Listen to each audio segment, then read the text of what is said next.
Chemical effects of current में हमने 2-3 topic clear कर लिए हैं। उसमें क्या था कि मेटल्स कैसे कंडक्ट करते हैं इलेक्ट्रिसिटी को, फिर नॉन मेटल्स कैसे क्यों नहीं करते हैं, ठीक है। उसके बाद देखा हमने कि लिक्विड कौन कौन से होते हैं जो इलेक्ट्रिसिटी को कंडक्ट करते हैं और लिक्विड में कौन सी चीज़ें होती हैं जो रिस्पॉन्सिबल होती हैं करंट फ्लो कराने के लिए। अब आगे मेरा अगला टॉपिक आता है केमिकल इफेक्ट्स ऑफ करंट, कि करंट की वजह से कुछ केमिकल चेंजेस भी होते हैं क्या, ठीक है। तो वही मेरा अगला टॉपिक है और उसी को हमको देखना है। बोल रहा है when the electric current passes through an electrolyte following chemical changes occur। बोला किसी इलेक्ट्रोलाइट से जब केमिकल कोई करंट पास किया जाता है, किसी भी इलेक्ट्रोलाइट से जब करंट को पास करते हैं तो उसमें कुछ केमिकल चेंजेस आकर होते हैं। अब इलेक्ट्रोलाइट क्या है, तो पिछले वीडियो मैंने बनाया है कि ऐसे जो भी लिक्विड्स हैं जो क्या करें, इलेक्ट्रिसिटी को कंडक्ट करें, उन्हीं को क्या बोलते हैं, electrolyte. Those liquids that conduct electricity are called electrolyte, ठीक है। तो कोई इलेक्ट्रोलाइट है, उसमें से करंट अगर पास करें उसमें कुछ चेंजेस होंगे और उन्हीं चेंजेस को बोलेंगे हम केमिकल इफेक्ट्स ऑफ करंट। उसमें पहला इफेक्ट क्या है, फॉर्मेशन ऑफ अ गैस। बोल रहा है पहला इफेक्ट क्या है कि गैस का फॉर्मेशन कैसे होता है जब किसी इलेक्ट्रोलाइट से करंट को पास किया, ठीक है।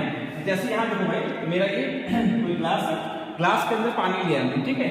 ये वाटर है और वाटर में दो हमारे कार्बन के रॉड हैं। ये कार्बन के रॉड को अपने घर में ये काम घर भी कर सकते हो, ठीक है। कार्बन के रॉड करो, जो बैटरी से निकाल लो, कोई बैटरी पुरानी वाली होगी घर पे, उसमें से क्या करो, दो बीच में जो रॉड होता है पेंसिल टाइप का, उसको निकाल के लगा लो, ठीक है। और उनके ऊपर मेटल कैप लगा दो जो लगा होता है, ठीक है। और उसको फिर वायर से बाउंड कर दो, वायर से बाउंड करके इसको बैटरी से ऐड कर दो। क्या करो, बैटरी से ऐड करो, ठीक है। तो हम देखते हैं कि जब इसको बैटरी से ऐड करते हैं कार्बन रॉड को, और यहाँ पे जब बैटरी का स्विच ऑन कर देते हैं, जब बैटरी से ऐड करके बैटरी का स्विच ऑन करते हैं तो मतलब इससे से करंट, सर्किट तो कंप्लीट है ना। अब हम इससे बता चुके हैं कि वाटर क्या करता है, इलेक्ट्रिसिटी को कंडक्ट करता है। जो मेरा इम्प्योर वाटर है, डिस्टिल वाटर की बात नहीं करते हैं, ठीक है। जो मेरा टैप वाटर है वो इलेक्ट्रिसिटी को कंडक्ट करता है। और नहीं तो क्या किया करो ना कि यहाँ हमने क्या किया है कि वाटर को थोड़ा कंडक्टिव बनाने के लिए उसमें थोड़ा सा सॉल्ट ऐड कर दिया। सॉल्ट ऐड करो, चाहे कोई एसिड ऐड करो, या कोई बेस ऐड करो, कोई सॉल्ट। हम बताया था पिछले वीडियो में कि एसिड, बेस और सॉल्ट वाटर में मिक्स करने पे इनकी कंडक्टिविटी बढ़ जाती है। तो यहाँ पे हमने सॉल्ट मात्रा ऐड कर दिया, ठीक है। अब सॉल्ट को ऐड करने के बाद देखा हमने कि जब इसमें से करंट पास होगा, ये सर्किट कंप्लीट है, मतलब करंट ऐसे कुछ आएगा नहीं, यहाँ से किसी जाएगा ऐसे, मतलब करंट पास होगा।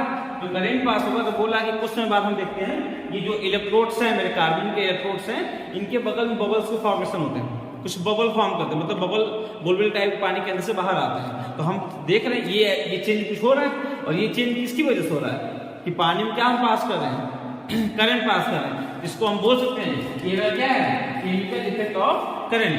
अब इसका हमको एक रिएक्शन बता दिए कि होता क्या है, ये वाटर का डिकम्पोजिशन है।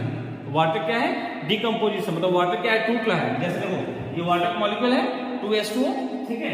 जब इलेक्ट्रिक करंट इसमें से पास कराएंगे तो क्या बनेगा, हाइड्रोजन गैस बनेगी और ऑक्सीजन गैस बनेगी। और यही hydrogen gas, hydrogen oxygen as a bubble इसमें से क्या करते हैं, राइज करते हैं, ठीक है। हमने अब क्या लिखा है, when current passes through water mixed with some salt we notice some bubbles near the electrodes. This one of the chemical effect of electric current. मतलब ये क्या है, एक केमिकल इफेक्ट है क्या, इलेक्ट्रिक करंट का, ठीक है। ये समझ गए पहले कि हमने क्या किया, पहले पानी लिया, पानी में कुछ सॉल्ट ऐड किया। सॉल्ट क्यों ऐड किया भाई, उसकी जगह पे एसिड भी ऐड कर सकते हो, बेस भी ऐड कर सकते हो। तो ऐड इसलिए कर रहे हैं कि उसकी कुछ कंडक्टिविटी बढ़ जाए, और जब उसमें से करंट पास करा रहे हैं बैटरी को ऐड करके, तो कुछ समय बाद देखते हैं कि इलेक्ट्रोड के पास में कहते हैं कुछ बबल्स फॉर्मेशन होता है। और बबल्स फॉर्मेशन क्या है, एक तरह का केमिकल चेंज है। और यहाँ पे रिएक्शन कौन सी, केमिकल रिएक्शन कौन सी हो रही है, ये हो रही है। आप ये पूछ सकते हैं, ठीक है। अगला आता है चेंज ऑफ कलर। तो बोल रहा है कि क्या कभी कलर में भी चेंज हो सकता है, तो यस, ठीक है। हम अगर इलेक्ट्रिक करंट पास करते हैं किसी चीज से तो उसमें कुछ कलर में भी चेंज आ सकता है। इसका एक एग्जांपल दिए हैं, एक पोटैटो को लिया है, ये मेरा पोटैटो है, ठीक है। बैटरी क्या किए हैं, एक वायर क्या कर दिया है, एक ये पॉजिटिव टर्मिनल है, ये वाला नेगेटिव टर्मिनल बताया थे। तो बैटरी में आप खरीदोगे तो एक पॉजिटिव नेगेटिव दिखाया है। पॉजिटिव वायर यहाँ से करते हैं, ये नेगेटिव वाला है, ठीक है। ये बीच में पूछोगे ये क्या है, ये मेरा मैग्नेटिक कंपास है, ठीक है। देखो जी मैग्नेटिक, अब सब फ्रूट तो तुम्हारे कंडक्टिव होंगे नहीं, कि जितने फ्रूट्स हैं सब क्या है, कंडक्टिविटी फॉलो करेंगे। तो यहाँ पे ये क्या है, मैग्नेटिक कंपास है। हमने बताया था कि जब किसी वायर के थ्रू इलेक्ट्रिक करंट पास करता है तो उसके चारों तरफ क्या प्रोड्यूस होता है, मैग्नेटिक फील्ड प्रोड्यूस होता है। क्या होता है, मैग्नेटिक फील्ड। और मैग्नेटिक फील्ड की टेस्ट कैसे करोगे, उसके पास कोई कंपास ला दो, कंपास लाओ, उसके अंदर जो नीडल होगा वो क्या करेगा, डिफ्लेक्ट करेगा, तो वही उसको शो करेगा। अगर यहाँ पे डिफ्लेक्ट होगा तो हम समझेंगे कि यहाँ की सर्किट कंप्लीट है। सर्किट क्या है, मतलब यहाँ से करंट आ रहा है, ऐसे आ रहा है, और यहाँ से जा रहा है, कोई नीडल डिफ्लेक्ट होगा जी।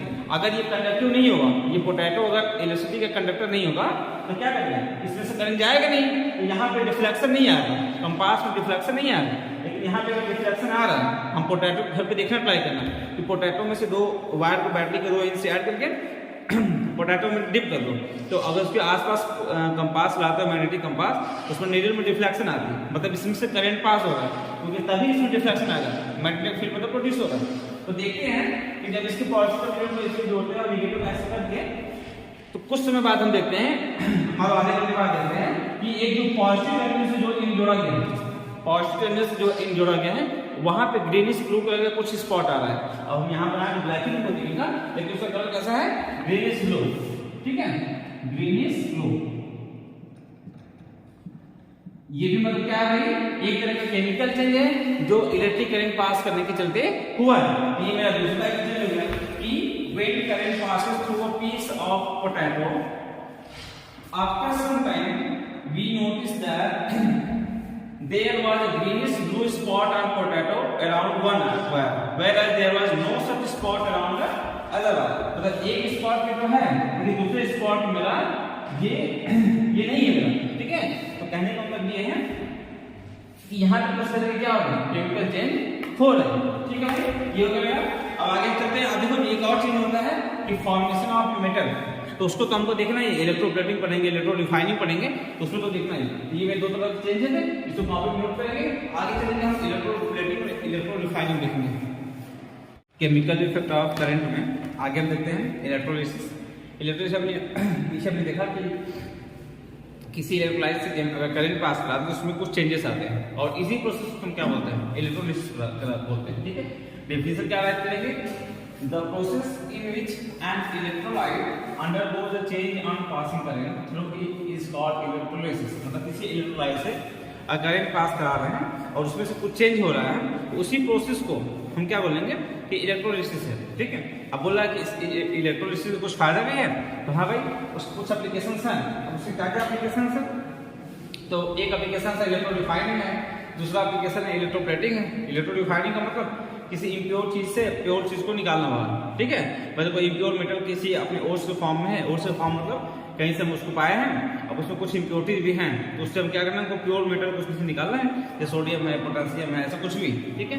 या तो कभी कभी होता है कि कुछ ऐसे प्लेटिंग करनी होती है, तब भी इलेक्ट्रोलिसिस का यूज करते हैं, तो होता है इलेक्ट्रोप्लेटिंग। इसके बाद वाले उसको देखेंगे, तो पहले इलेक्ट्रो रिफाइनिंग देखो क्या होता है।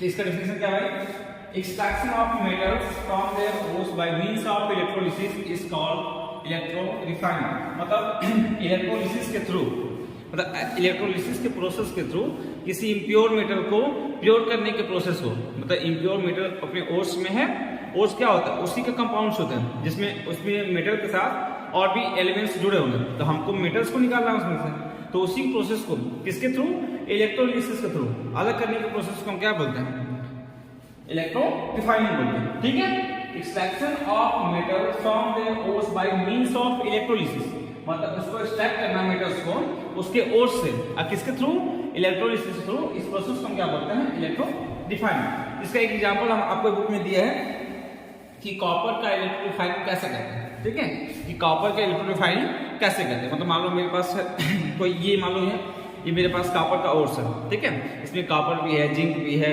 एल्यूमिनियम भी, सब कुछ है, ठीक है। तो मान लो हमको ऐसा कुछ है, और भी मतलब और भी एलिमेंट्स होंगे, तो मान लो इसमें से हमको प्योर कॉपर को अलग करना है, प्योर कॉपर को इसमें से अलग करना है। तो हमने क्या किया, क्या देखो इसके कुछ स्टेप्स हैं, ठीक है, ध्यान समझो कि मैं देखो क्या क्या स्टेप्स इन्वॉल्व है, ठीक है। पहला क्या है, refining of copper by electrolysis. अब देखो पहला पॉइंट क्या है, a thin block of impure copper is used as the anode. मतलब अब देखो भाई एनोड और कैथोड जानो, मेरे बैटरी होती है, और बैटरी के दो टर्मिनल होते हैं, नहीं, एक टर्मिनल पॉजिटिव है, एक टर्मिनल नेगेटिव है नहीं। तो बोला कि जो बैटरी के पॉजिटिव टर्मिनल से जो इन जुड़ा होता है, जो भी इन बैटरी के पॉजिटिव टर्मिनल से जुड़ा है उसको हम एनोड बोलते हैं, और जो बैटरी के निगेटिव टर्मिनल से जुड़ा होगा उस इलेक्ट्रोड को क्या बोलते हैं, कैथोड बोलते हैं। बैटरी में दो इलेक्ट्रोड होते हैं, एक होता है एनोड, एक होता है कैथोड। तो एनोड कौन सा है, जो बैटरी के पॉजिटिव टर्मिनल से जुड़ा है, कैथोड कौन सा होगा, जो बैटरी के नेगेटिव टर्मिनल से जुड़ा है। ठीक है, यहाँ पे बोल रहा है जो इम्प्योर कॉपर है उसको कहाँ पे ऐड करेंगे, एनोड पे। जैसे मेरा ये इम्प्योर कोर्स है, इसमें इम्प्योरिटी है कॉपर की, तो इसको हम कहाँ पे ऐड करेंगे, एनोड वाले वायर पे। मतलब जहाँ से पॉजिटिव जो वायर आया है, भाई दो वायर आएंगे ना, एक पॉजिटिव तरफ से आए होंगे और एक नेगेटिव तरफ से आए होंगे। तो जो पॉजिटिव तरफ से वायर आया उसको हम कहाँ ऐड कर दिए, इसमें से, किसमें, जिसमें इम्प्योर कॉपर है। ठीक है, दूसरा a thin strip of pure copper is used as a cathode। और जो मैं एक तरफ मान लीजिए मेरा प्योर कॉपर है, ठीक है, तो इसको हम क्या किए, इसको दूसरी तरफ कैथोड वाले वायर से ऐड कर दिए। इसको क्या किया, दूसरी तरफ कैथोड वाले वायर से प्योर कॉपर को क्या कर दिया, मतलब इधर एनोड से क्या हो गया, एनोड से हो गया मेरा इम्प्योर वाला, प्योर कैथोड से क्या हो गया मेरा प्योर वाला। ठीक है, यही कंडीशन है, ये मेरा इम्प्योर वाला है और ये मेरा प्योर वाला। ये एनोड किससे जुड़ा है, एनोड इम्प्योर वाले से जुड़ा और कैथोड किससे जुड़ा है, प्योर वाले। ठीक है, अब इसके बाद इसको तुम हमेशा लिख लेना कि इलेक्ट्रोडिफाइनिंग कभी भी करेंगे, ठीक है, इलेक्ट्रोडिफाइनिंग कभी भी करेंगे तो हम एनोड किसको, एनोड पे इम्प्योर मेटल, एनोड पे इम्प्योर मेटल, ठीक है, और कैथोड पे भाई, कैथोड पे हमको ऐड करना है प्योर मेटल। ठीक है, प्योर मेटल। ये मेरा, इसको हमेशा क्या है, इलेक्ट्रोडिफाइन का कॉपर की नहीं होती है, जिंक की भी कर सकते हैं, एल्यूमिनियम, जितने मेटल्स हैं उनके इलेक्ट्रोडिफाइन कर सकते हैं। ठीक है, तो हमको ये याद रखना है कि एनोड पे इम्प्योर मेटल को और कैथोड पे प्योर मेटल। अब इसके बाद तीसरा पॉइंट क्या है, copper sulphate solution is used as a electrolyte. Electrolyte होता है एज अ लिक्विड जो इलेक्ट्रिसिटी को क्या करे, कंडक्ट करे। तो एक बार देखो याद करो, इसके बाद एक और चीज कि जिस मेटल का एक्सट्रैक्शन करना है, जिस मेटल को उनको प्योर करना है, जैसे यहाँ पे कॉपर करना है तो कॉपर का सॉल्ट यूज करेंगे, सोडियम को प्योर करना है तो सोडियम का सॉल्ट यूज करो, एल्यूमिनियम को प्योर करना है एल्यूमिनियम का सॉल्ट, तो यहाँ पे कॉपर का सॉल्ट यूज किए, मतलब कॉपर सल्फेट का सॉल्यूशन लिए। ये सॉल्यूशन जो होगा इसमें जो लिक्विड होगा वो क्या है ना, कॉपर सल्फेट। ठीक है, जो लिक्विड है उसमें क्या हो, कॉपर सल्फेट। अब इसके बाद भाई on passing current the impure copper from the anode dissolves into the electrolyte and equivalent amount of copper is deposited at the cathode. The soluble impurity in the solution and insoluble impurity settle at the bottom known as anode। बोल रहा है कि जब इसमें से देखो भाई यहाँ पे मेरा बैटरी है, तो बैटरी का मतलब क्या है, इसको एनोड से जोड़ के जो कैथोड बैटरी जुड़ा तो करंट आएगा, जो करंट आता है तो होता क्या है कि यहाँ से देखो ऑन पासिंग करेंगे the impure copper from the anode dissolve. तो यहाँ से क्या होगा, जो इम्प्योर कॉपर, अब इसमें तो कॉपर के साथ और कुछ भी मिला है, तो कॉपर में से जो प्योर कॉपर होगा ये पहले क्या करेंगे, इसमें डिसॉल्व होगा इन फॉर्म ऑफ Cu2। ये पहले इस सॉल्यूशन में आएगा और सॉल्यूशन बाद फिर किसी चला जाएगा, इसमें जाकर डिपॉजिट हो जाएगा, मतलब इससे इकट्ठे चार तरफ क्या इकट्ठा हो जाएगा, मेरा कॉपर प्योर कॉपर इकट्ठा हो जाएगा। मतलब ऐसा सोचो इसमें से अब जो प्योर कॉपर होगा इसमें से निकल के आगे इस पे प्योर वाले पे क्या कर रहा है, पेस्ट हो जा रहा है, स्टिक हो जा रहा है। ठीक है, ऐसा सोच लो मेरा एक ये, अब सोच लो कि मेरा मान लो ये प्योर कॉपर है, ठीक है, इम्प्योर वाले में से मेरा प्योर कॉपर लगा है, ये क्या हुआ, पहले सॉल्यूशन गया, इलेक्ट्रोलिसिस कराते में पहले सॉल्यूशन गया और सॉल्यूशन जाके फिर क्या किया, इस पे स्टिक कर गया, और यही प्रोसेस में क्या है, इलेक्ट्रो डिफाइनिंग है। तो ऐसे बहुत से कॉपर होंगे, ठीक है, तो वही बोल रहा है। अब क्या होता है, और बाद में सोचो, अब देखो जी प्योर कॉपर कहाँ गया, प्योर कॉपर तो जाके स्टिक हो गया उसमें, इससे कैथोड वाले पे जो प्योर कॉपर का स्ट्रिप था उस पर स्टिक हो गया, लेकिन उसके साथ साथ और भी तो इम्प्योरिटीज हैं। तो बोला कि इसमें दो टाइप की और इम्प्योरिटीज, एक होगा सॉल्युबल, एक होगा इनसॉल्युबल। तो बोला जो सॉल्युबल इम्प्योरिटी होती है वो इसी सॉल्यूशन में मिल गई होती है, कॉपर तो नहीं होता है, कॉपर को छोड़ के जो सॉल्युबल इम्प्योरिटी है वो क्या है, सॉल्यूशन घुल जाती है। ठीक है, वो इसकी जाके चिपकती भी नहीं, ठीक है, उनका नेचर कुछ अलग होता है, और कुछ जो इनसॉल्युबल होती है वो नीचे जाकर बैठ जाती है, जिसको हम क्या बोलते हैं, एनोड मड। अब देखो तुमको अब ये सोचोगे कि ये वाला कॉपर यहाँ पे कोई जाके चिपक रहा है, तो ऐसे सोचो ना कि एनोड में दो रिएक्शन होते हैं। एनोड में देखो रिएक्शन क्या होगा, ये कॉपर है पहले, जो इसमें जो कॉपर होगा ये कॉपर सॉलिड फॉर्म में है, तो इसका करंट पास कराते हैं, ये Cu2+ एक कैटायन फॉर्म करता है, और कैटायन का फॉर्म करता है, ये पॉजिटिव क्या और ये आगे पॉजिटिव है, ये क्या इससे दूर भाग बताया था कि सेम चार्ज क्या करते हैं, रिपेल करते हैं। ये ऑलरेडी पॉजिटिव हो रहा है और ये भी पॉजिटिव है, तो ये इससे दूर जाएगा, ठीक है। और इसमें जो इलेक्ट्रॉन इसका है, ये पॉजिटिव इलेक्ट्रॉन क्या करेगा, अटैक करेगा। ये इलेक्ट्रॉन कहां जाएगा, यहां से जाके यहां पर जाएगा, मतलब ये नेगेटिव हो जाएगा और ये वाला पॉजिटिव। ऐसे तो ये नेगेटिव से जुड़ा तो नेगेटिव है, ये वाला पॉजिटिव जुड़ा तो पॉजिटिव। तो ये CO2 प्लस ये पॉजिटिव चार्ज हो गया, ये क्या करेगा, इसकी तरफ जाएगा, पॉजिटिव वाला किसी तरफ जाएगा, नेगेटिव तरफ जाएगा। तो इसी से जो पावर यहाँ पे निकलता है वो क्या होता है, नेगेटिव वाली तरफ जाता है, क्योंकि नेगेटिव इनसे कौन से जुड़ा है, यहाँ वाला जुड़ा है। तो ये CO2 प्लस निकला वो कहाँ है, इससे। तो CO2 प्लस 2 किससे हुआ, एनोड पे। और कैथोड पे क्या होता है, ये CO2 प्लस, तो इलेक्ट्रॉन यहाँ से इलेक्ट्रॉन गए हैं, ये जो 2 इलेक्ट्रॉन आया इसी प्लेन पे क्या बन गया, Cu सॉल्व बन गया फिर से, ठीक। यही मेरा क्वेश्चन से क्या है, इलेक्ट्रो रिफाइन। अब आगे देखते हैं, देखते हैं इलेक्ट्रोप्लेटिंग क्या है, ठीक है। इलेक्ट्रोप्लेटिंग लास्ट टॉपिक है इलेक्ट्रोप्लेटिंग, और इसके बाद ये चैप्टर भी कंप्लीट हो जाएगा, ठीक है। आप लोग उसके बाद क्या करना है, बुक एक्सरसाइज कंप्लीट कर लीजिएगा, ठीक है। इसमें कोई डाउट होता है फिर देखते हैं उसको। इलेक्ट्रोलिसिस का ही एक और एप्लीकेशन है, क्या है, इलेक्ट्रोप्लेटिंग। इसके पहले हमने क्या देखा, इलेक्ट्रोलिसिस का एक एप्लीकेशन था इलेक्ट्रो रिफाइनिंग। यहाँ पे क्या है, इलेक्ट्रोप्लेटिंग। इलेक्ट्रोप्लेटिंग वर्ड आप सुन चुके हो, कब, जब मेटल नॉन मेटल पढ़ते थे और उसमें कुछ मेटल्स क्या होता है, कोलिजन होता था, जो ऑक्सीजन या मॉइस्चर कंटेंट में क्या करते थे, उनमें धीरे धीरे कोलिजन होता था, मतलब रस्टिंग होती थी, धीरे धीरे खराब होने लगे थे। तो उनको कोलिजन से बचाने के लिए हमने कुछ पढ़े थे, उन पे क्या करते हैं, कोटिंग कर देते हैं किसी दूसरे मेटल की, जो क्या करता है, कम रिएक्टिव होता है, ठीक है। मतलब वो नुकसान होगा, लेकिन जो हमारा प्योर जो मेरे काम का मेटल वो नुकसान नहीं होगा। जैसे तुम देखो तुम्हारी साइकिल नहीं आती है तो आयरन का बना होता है, लेकिन उसके ऊपर कुछ और की प्लेटिंग होती है, ठीक है, उसको शाइन नेचर होता है। ऐसे मान लो तुम देखो कोई स्पून होता है, उस पर कई कई डेकोरेशन का काम भी आ जाता है इलेक्ट्रोप्लेटिंग। जैसे मान लो कोई स्पून है, स्पून पे गोल्ड की प्लेटिंग कर दी तो लगेगा कि गोल्ड की स्पून है, ठीक है। वैसे तो इलेक्ट्रोप्लेटिंग का क्या काम है, दो काम हो सकता है, एक कोलिजन से बचाने के लिए कर लो और कुछ डेकोरेशन के लिए कर लो। तो पहले समझते हैं इलेक्ट्रोप्लेटिंग है क्या। तो हम पढ़ चुके हैं कि किसी मेटल पे, कोई मेटल का है मेरे पास, मान लो ये मेरा मेटल है, ठीक है, ये मेरा मेटल है और ये आयरन का बना है, तो इस पर क्या होगा, ये कोलिजन होगा, ये आयरन एयर के कांटेक्ट में आएगा, क्या होगा, इसमें कोलिजन होगा। तो हम जानते हैं कि अगर इसके ऊपर निकिल, जिंक, क्रोमियम किसी को प्लेटिंग कर देंगे, वो सब क्या करते हैं, एयर से रिएक्शन उतना तेज नहीं करते हैं, ठीक है। तो मतलब उन पे रस्टिंग क्या, हम इसकी कोलिजन क्या कर सकते हैं, रोक सकते हैं। उसी काम को करना है, क्या है, the process of depositing a layer of any desired metal. Desired जो मेटल हमको करना है, जो उसकी कोलिजन को रोकेगा, desired metal on another metal by means of electrolysis is called electroplating. Repeat करते हैं, the process of depositing a layer of any desired metal on another metal by means of electrolysis is called electroplating, ठीक है। अब electroplating में क्या बोला भाई, इसका यूज कहाँ कर सकते हैं, इसका यूज हम कर सकते हैं डेकोरेशन में कर सकते हैं और मेटल्स को कोलिजन से बचाने के लिए कर सकते हैं, ठीक है। अब आगे चलते हैं। अब देखो तुम्हारे सामने बनाएंगे कि जैसे मान लो हमको एक मेरे पास आयरन का रॉड है, ये ना, ये मेरा क्या है, आयरन का रॉड है, ठीक है। और इसको हमको कोलिजन से बचाना है, इसके ऊपर मान लो हमको करनी है निकल की पेंटिंग करनी है, क्या करनी है, निकल की कोटिंग करनी है, एक निकल का लेयर इसके चिपका देंगे, इसकी क्या होगी, रस्टिंग नहीं होगी, ठीक है।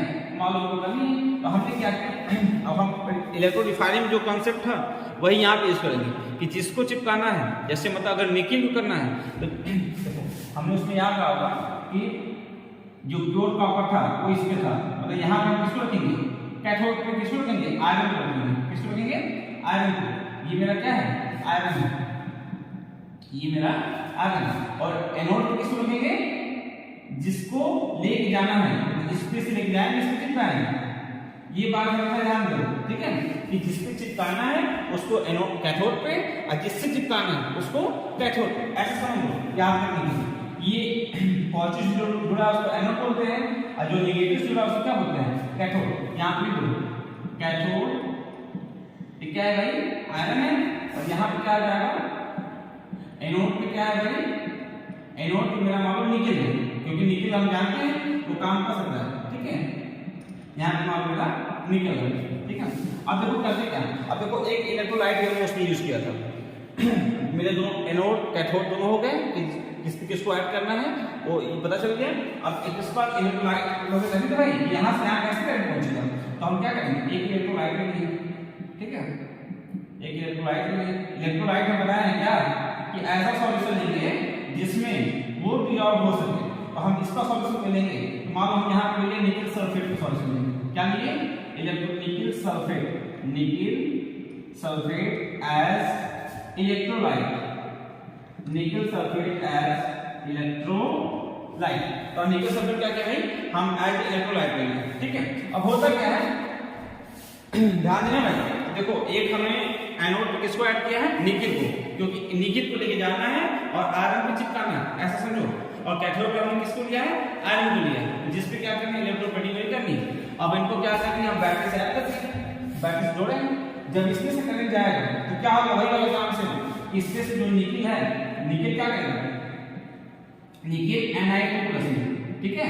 मतलब दो इलेक्ट्रॉन यहाँ पे छोड़ दिए, यहाँ पे बताया था कि 4 प्लस का मतलब ये इलेक्ट्रॉन को छोड़ रहे हैं, ये 2 प्लस का मतलब 2 इलेक्ट्रॉन को छोड़ रहे हैं, ये 2 इलेक्ट्रॉन को छोड़ के बाहर चला जाएगा, भाई क्यों चला जाएगा, ये पॉजिटिव है ये भी पॉजिटिव है, तो पॉजिटिव से क्या करेगा, दूर भागेगा। और ये इलेक्ट्रॉन क्या है, यहीं पे लग जाता है, तो इलेक्ट्रॉन से क्या करेगा, यहाँ से घूमते घूमते यहाँ पे आ रहा है, ये इलेक्ट्रॉन भी यहाँ पे आ रहा है, ठीक है।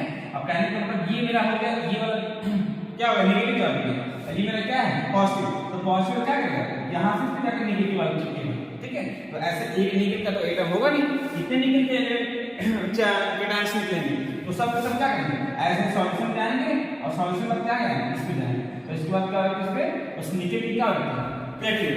अब इसको तुम वाला एज रिएक्शन दिखाना है कि रिएक्शन कैसे होता है। देखो एनोड पे क्या होता है, एनोड पे क्या होगा कि निकिल क्या करेगा, इलेक्ट्रॉन्स को छोड़ेगा, निकिल Na2+ 2 इलेक्ट्रॉन्स, और कैथोड पे क्या होगा, वहां पे नेगेटिव चार्ज है, 2 इलेक्ट्रॉन को मोबाइल फोन यहां पहुंचता है, अब ये नेगेटिव चार्ज हो गया, अब यहां पे Na2+, यहां से इलेक्ट्रॉन को लेके वहीं पे जाकर चलते फिर से निकल बन जाएगा, ठीक है। ऐसे ये समझो, ये मेरा रिएक्शन हो रहा है, इसको लिख लो, तुमको मतलब तुम्हारे सिलेबस काम यही है। और ये फिगर क्लियर, कंप्लीटिंग मेरा क्लियर हो गया। अभी मेरा चैप्टर कंप्लीट हो गया कि कैसे करना है, कि कैथोड पे किसको करेंगे, जिस पे चिपकाना है, एनोड पे किसको करना है, जिससे लेके जाना, जिसको मतलब यूज करना है प्लेटिंग के लिए, जिसको यूज करना है, ठीक है। तो एनोड पे इसको, मतलब पॉजिटिव वाले से इसको और नेगेटिव वाले से इसको जब करंट फ्लो कराते हैं तो क्या होगा, इसमें से nickel as a nickel cation, ठीक है, इसमें से निकलेगा सॉल्यूशन में, डिसॉल्व होगा, और इसमें जब नेगेटिव चार्ज आ जाएगा, क्योंकि नेगेटिव में शुरू है, ये जाके इसमें क्या करेगा, चिपकने शुरू हो जाएगा, ठीक है।